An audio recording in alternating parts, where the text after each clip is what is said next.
Tropical Storm Blas is intensifying off the coast of Mexico.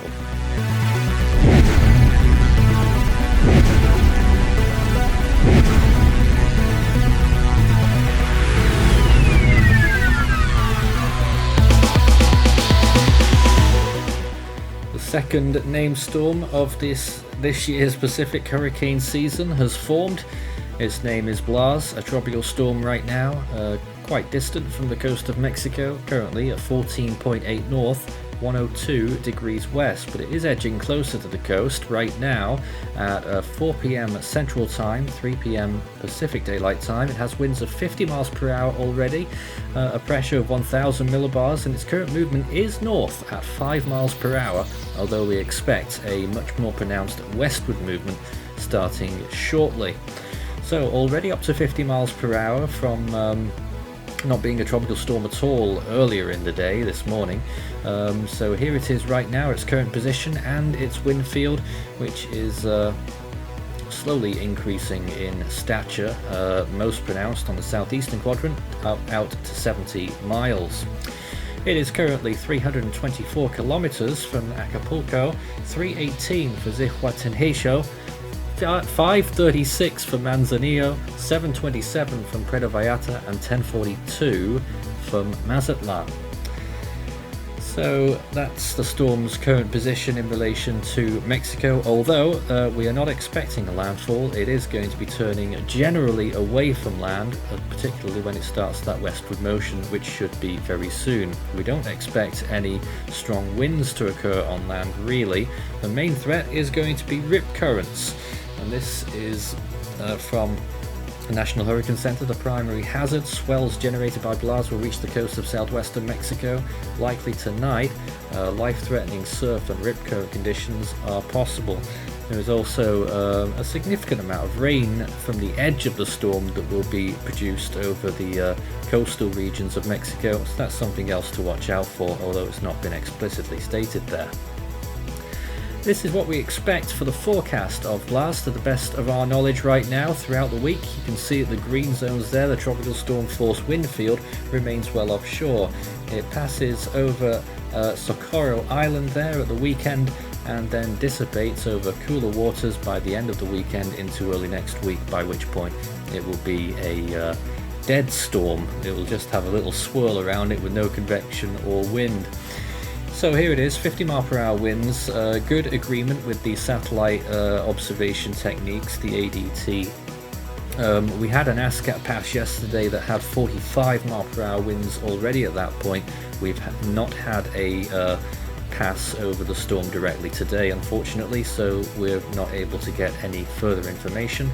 I do believe that Recon are expected to investigate the storm soon, although don't quote me on that.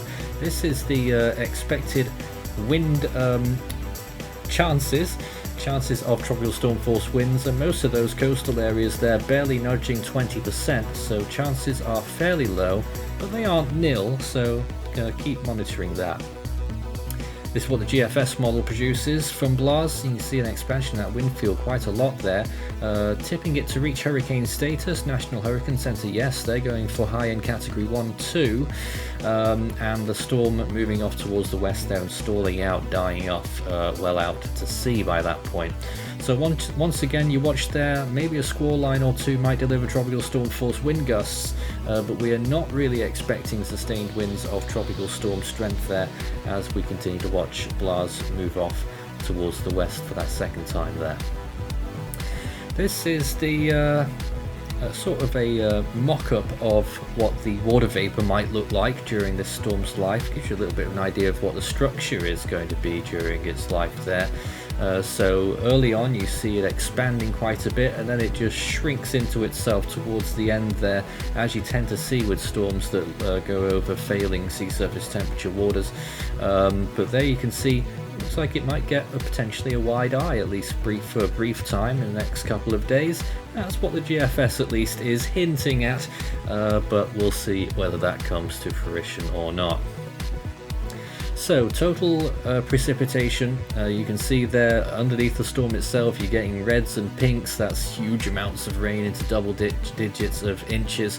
The red zone is generally around the 10-inch mark, and you'll look over the land areas there, seeing a bit of orange. That's probably around the 5-inch threshold, so that's around 125 millimeters. As we take a zoom in on there, you'll be able to see red zones. They're just off the coast, these, so that's 10 inches, 8 inches there, pushing 10 inches again. That's just off the coast, but of course that could change if the storm veers just a little bit closer. That is 250 millimeters of rain, and we just take it off again there and bring it back on, and showing once again the areas on land. There you're getting 5, 6 there, maybe 7 inches. So significant rain amounts, but nowhere near as much as what we saw during Agatha. Sea surface temperatures are conducive for the storm for a fair while, as you can see, well into the 80s in Fahrenheit. That's around 27, 28 degrees Celsius, even at the moment maybe 29 in the next 24 hours, before dropping underneath the 26 degree threshold by around day 4. Just looking up there towards Mazatlan as well, temperatures fairly warm there as well, 26 degrees C. Here's a look at the latest satellite imagery once again of Blas right now. This is true color, showing the storm's presentation. A lot of dryness to the northwestern side of it, but the storm itself wrapping up pretty well, as you can see there. Let's just switch to one of the other formats. There's this, the cross blend between the visible and the infrared there, showing how there's not a huge amount of organization inside the storm yet in the center, but it is starting to get going, and it is looking decent on that satellite imagery, just not so much on the northern side. It's all coming in from the south. Let's take a look at some more conventional imagery, looking at the water vapor.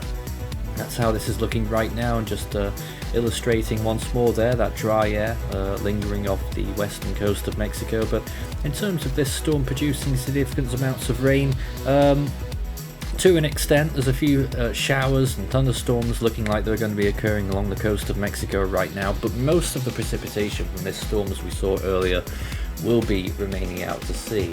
And let's just take another good look at the visible imagery here.